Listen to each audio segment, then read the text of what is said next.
Hi everyone, welcome back to Shine classes. First of all good evening to everyone. कल class नहीं हो पाई थी, मैंने अपडेट दे दिया था, कुछ रीजन है इसकी वजह से क्लास नहीं हुई है। आज हम क्लास को कंटिन्यू कर रहे हैं। हम यहाँ पर जो क्लास करने वाले हैं वो है सोशल साइंस, और सोशल साइंस की शायद ये दूसरी क्लास है जहाँ तक मुझे अभी ध्यान है। यहाँ पर हम जो टॉपिक पढ़ने वाले हैं काफ़ी अच्छा है। 50 नंबर का ये पेपर होगा, इस बात को ध्यान रखिएगा, काफ़ी इंपॉर्टेंट है और स्कोरिंग सब्जेक्ट होता है, अच्छे नंबर मिल जाते हैं क्योंकि हम शुरू से पढ़ते हुए आए हैं इन सब चीज़ों को। ठीक है, इसमें कुछ चीज़ें नई रहेंगी जो आपको आगे चल के मिलेंगी। फिलहाल अभी हमको पूरा रिवाइज करना है और अच्छे तरीके से आंसर लिखना है। काफ़ी स्कोरिंग सब्जेक्ट है, इसीलिए ध्यान से करिएगा। कोई भी डाउट होगा तो आप कमेंट बॉक्स में पूछ लीजिएगा।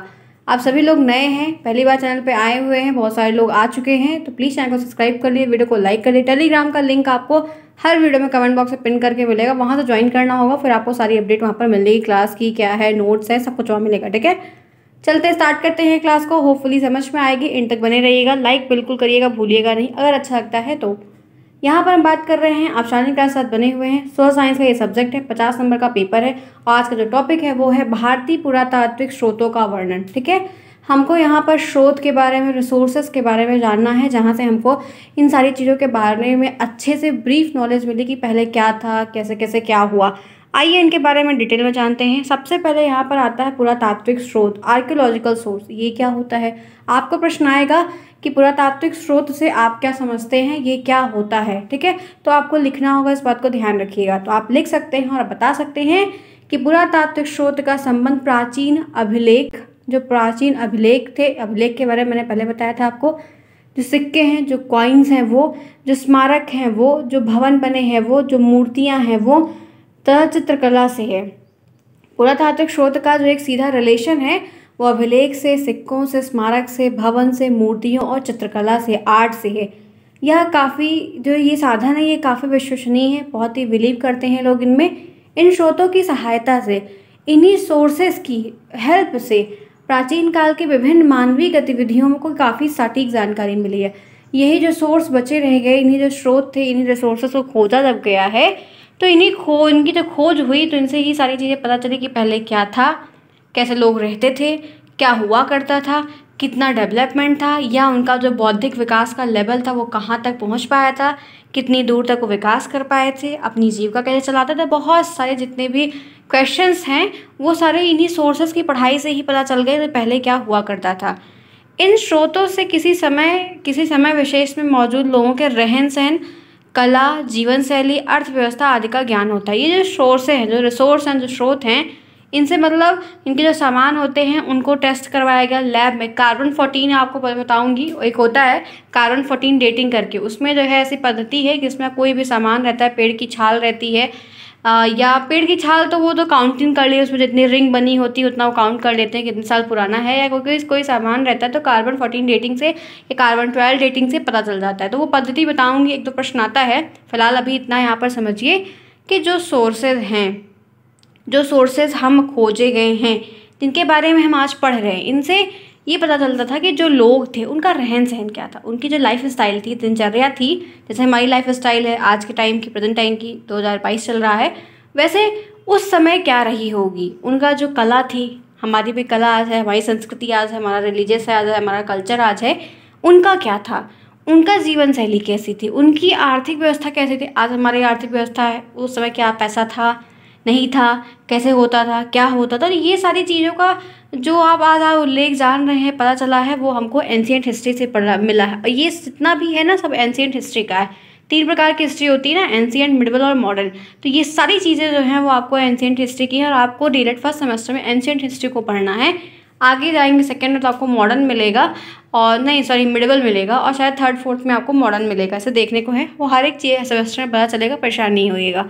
यहाँ पर है, इनमें से अधिकतर स्रोतों का वैज्ञानिक सत्यापन के, बहुत सारे ऐसे स्रोत हैं जो साइंटिफिकली प्रूफ कर दिए गए कि हाँ एक्चुअल में यही एक, क्योंकि एक सोर्स को खोजा जा रहा है, जब एक कोई चीज़ खोजी जा रही है तो उसमें 3-4 लोग काम करते हैं, तो सबकी सम्मति हो जाती है किसी चीज़ के लिए। एक फाइनल रिपोर्ट जो है जमा कर दी जाती है, तो ये फाइनल हो जाता है कि हाँ जब 4 लोग एक मत के साथ हैं तो ये एक्चुअल में हुआ होगा या ऐसा है, सर्टिफाइड हो जाता है एक प्रकार से। और कोई भी चीज़ सर्टिफाइड होना बहुत ज़रूरी होता है। इसी प्रकार के प्राचीन स्रोतों का अध्ययन करने वाले जो अन्वेषक होते हैं, खोजकर्ता होते हैं, उनको पुरातत्वविद कहते हैं। कौन क्या कहते हैं? पुरातत्वविद कहते हैं। ध्यान रखिएगा, एक दो बार वस्तुनिष्ठ तो शायद पूछा गया है, तो समझ में आया, क्लियर हुआ। अब यहाँ पर मैंने आपको ऊपर जब एक बात बताई थी, ये अभिलेख, सिक्का, यहाँ पर देखिए दिख रहा है, ये बताया ना स्क्रीन पर। तो यहाँ पर ये जो बात बताई, अब इनके बारे में ध्यान से समझे हुए चलेंगे, क्योंकि प्रश्न आएगा। आपको पहला प्रश्न आएगा कि अभिलेख से आप क्या समझते हैं, अभिलेख का क्या अभिप्राय है, अभिलेख का क्या मतलब होता है। तो आइए जानते हैं कि अभिलेख होता क्या है। अभिलेख को इंग्लिश में कहते हैं इनक्रिप्शंस। क्या कहते हैं? इनक्रिप्शंस कहते हैं। ठीक है, यहाँ पर है भारतीय इतिहास के संबंध में अभिलेखों का स्थान बहुत महत्वपूर्ण है। इंडिया की जो हिस्ट्री है उसके रिलेशन में देखा जाए तो इनक्रिप्शंस का एक अलग ही महत्वपूर्ण योगदान है। भारतीय इतिहास के बारे में प्राचीन काल के कई शासकों के अभिलेख से काफ़ी महत्वपूर्ण जानकारी प्राप्त होती है। ये अभिलेख जो थे ना, ये शासक के थे, राजा के थे। राजा ने खुद बनवाया था। हर एक राजा अपने शासनकाल के दौरान अभिलेख को बनवाए थे, और वो पत्थर पे बनवाए थे। पत्थर पे लिखी हुई चीज़ें थी जो आज भी पड़ी रह गई और आज भी बहुत जगह पड़ी हैं। तो उनसे क्या हुआ, तो शासक थे, उन्होंने बनवाया था, जिससे आज हमको जानने का, हमारा पास्ट जानने की बहुत ज़्यादा हमको क्या है, हेल्प मिली हुई है।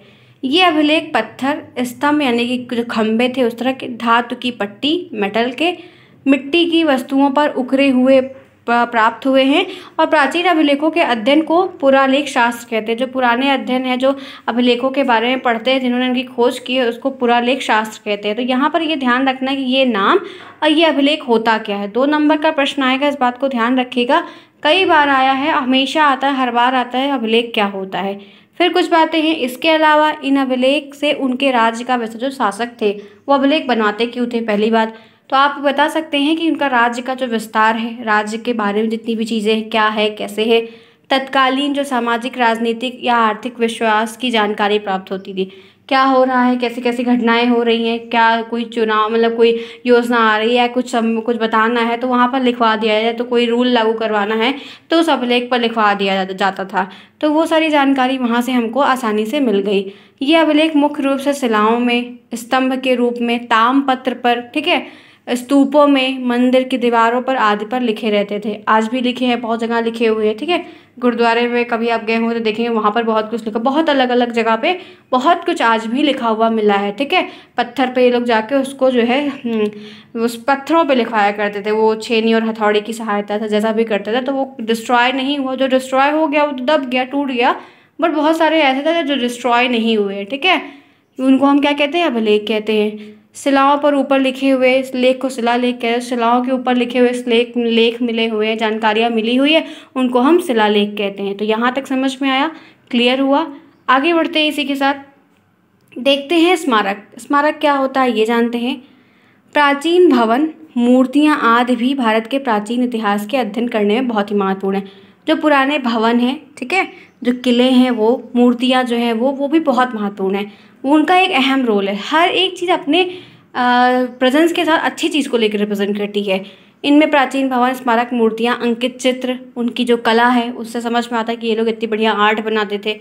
इतनी जानकारी हो गई थी उस समय की, जो संस्कृति थी, जो धर्म पर विश्वास था, ये भगवान मंदिर होते थे। ठीक है, हिंदू धर्म के लोग या जिस भी धर्म के लोग रहे होंगे, मुस्लिम धर्म के भी बहुत सारे लोग रहे होंगे, बटा था नहीं बटा था, उनको किसकी वो पूजा करते थे, क्या करते थे, तो ये सब पता चला है वहाँ से। ठीक है, तो ये होता है स्मारक।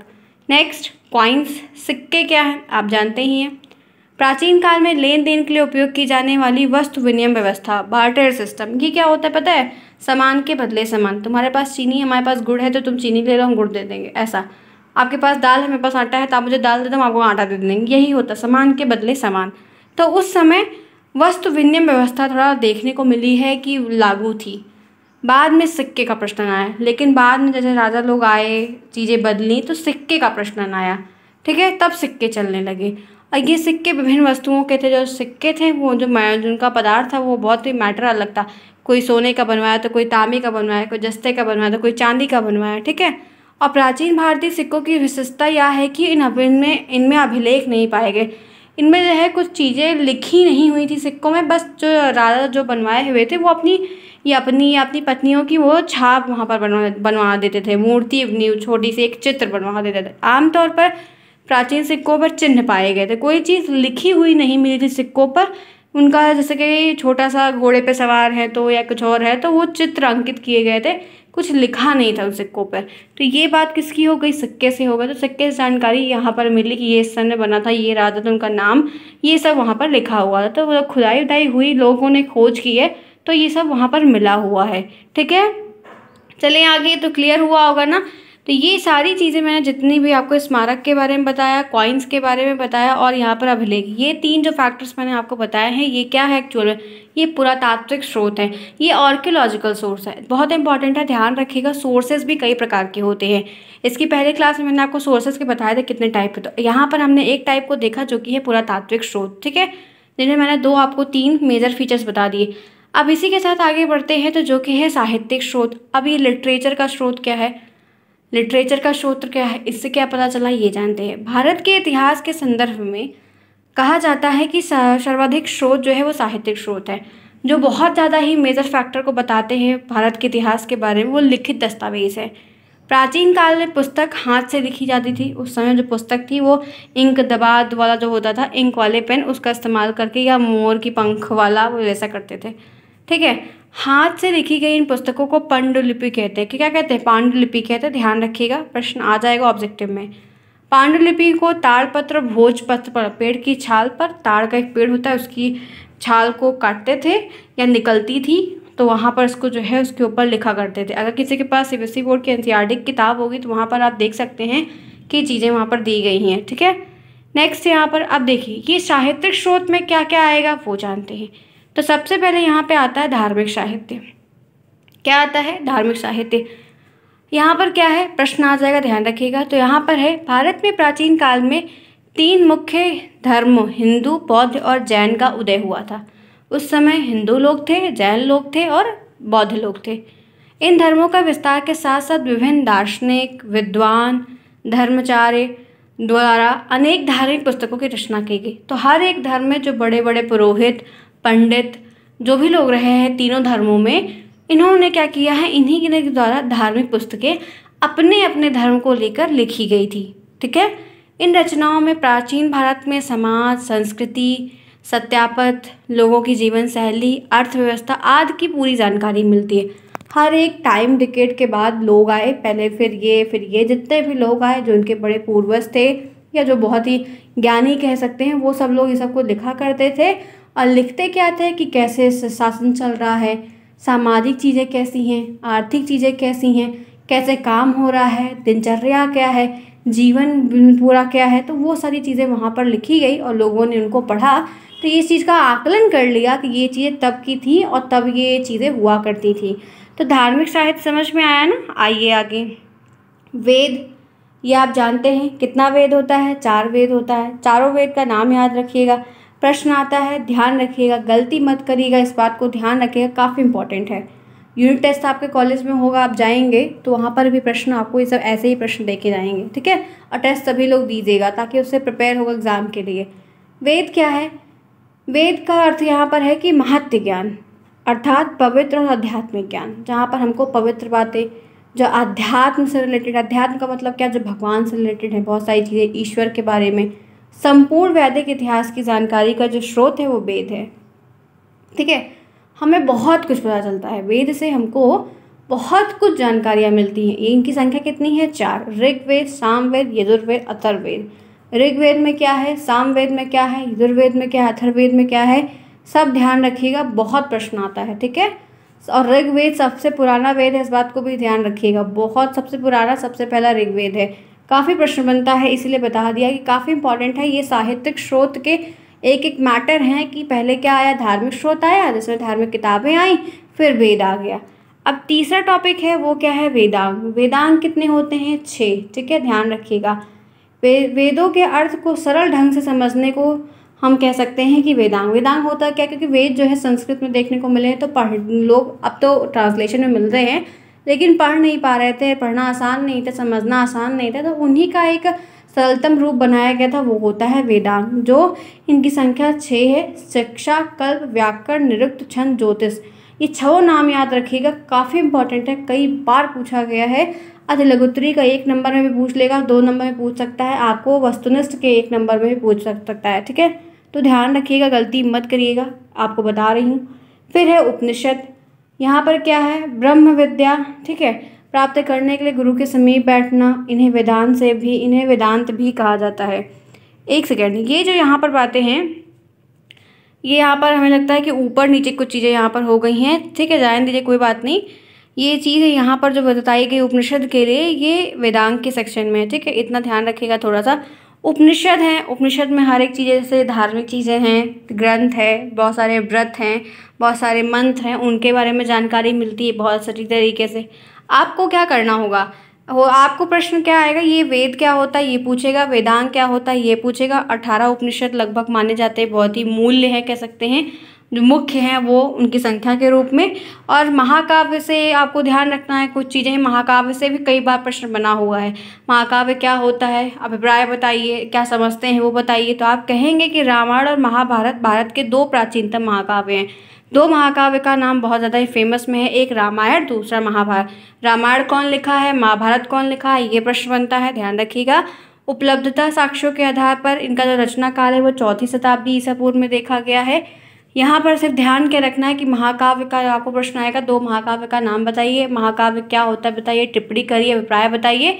तब आपको बताना होगा कि 2 ही महाकाव्य, एक रामायण एक महाभारत है, रचयिता कौन है, क्या है, ये सारी चीज़ें आपको पूछी जाएगी बहुत सटीक तरीके से। ठीक है, आइए थोड़ा सा देख लेते हैं रामायण के बारे में। इसके रचनाकार महर्षि वाल्मीकि हैं, आप जानते हैं। संस्कृत भाषा में लिखे महाकाव्य में कुल 24,000 श्लोक थे। ठीक है, तत्कालीन भारत में राजनीतिक, सामाजिक, आर्थिक स्थिति की जानकारी मिली कि उस समय वहाँ पर क्या था, कैसा था, क्या क्या चीज़ें हुआ करती थी, हर एक फैक्टर्स और जितने भी पक्ष थे, हर चीज़ पर उनमें बात वहाँ पर लिखी गई थी। तो ये किसके सेक्शन में है, रामायण के। आगे चलते हैं, महाभारत है। आरंभ में इसका नाम जय संहिता था। इसके रचनाकार महर्षि वेद व्यास हैं, नाम ध्यान रखिएगा। श्लोकों की संख्या यहाँ पर आप देख सकते हैं 8,800 थी, लेकिन वर्तमान में काफ़ी ज़्यादा बढ़ के यहाँ पे आपकी 1 लाख लगभग हो गई है। इसमें कुल पर्व जो है वो 18 हैं। ये सारी चीज़ें तो फिलहाल मैं अपडेट के लिए पढ़ा रही हूँ, तो आपको बताऊँगी, लेकिन फिलहाल महाभारत क्या है और किसने लिखा है वो प्रश्न ज़्यादा आता है। तो ये रही आज की ये क्लास। यहाँ पर मैंने आपको आज क्या पढ़ाया, सोर्स के बारे में बताया, 2 सोर्स बताया, एक पुरातात्विक बताया और एक साहित्यिक स्रोत बताया। ये 2 स्रोत होते हैं जिनके थ्रू आपको ये सारी जानकारियाँ मिलती हैं। तो प्रश्न आपको आएगा, हिस्ट्री से प्रश्न ज़्यादा मात्रा में पूछा जाता है, फिर ज्योग्राफी से, फिर सिविक्स से। तो ध्यान रखिएगा, हिस्ट्री से प्रश्न काफ़ी मात्रा में आता है। पुराने पेपर्स करवाऊंगी तो हर एक बात बताऊंगी। आपकी जो क्लास है वो 15 सितंबर से स्टार्ट हो रही, 14 से, ठीक है, तो उसके बाद चलेगी। पेपर आपका लास्ट फरवरी या मार्च के फर्स्ट वीक में हुआ, तो बहुत समय है अभी। ठीक है, परेशान नहीं होइएगा। अभी क्लास आपकी 15 तारीख के बाद से मैं 2 क्लास कर दूँगी। अभी कुछ दिन 1-2 क्लास ले रही हूँ, एक ही क्लास ले रही हूँ 4 PM पे।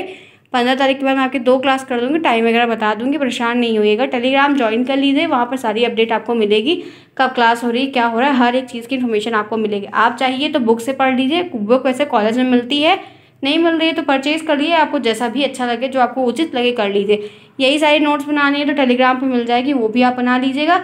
मैं भी आपको लास्ट में पूरी टोटल लगभग नोट्स दूंगी, जो पूरा एक सेट ऑफ कलेक्शन रहेगा, लेकिन वो आपको जो है देखना होगा क्या है कैसे है, सब पता चलेगा। ठीक है, टेलीग्राम ज्वाइन कर लेंगे तो हर एक चीज़ अपडेट मिलेगी। चलिए, होपफुली समझ में आया होगा, अपडेट मैंने आपको दे दी। नेक्स्ट क्लास में मिलते हैं कल, तब तक के लिए take care, thanks for watching to everyone.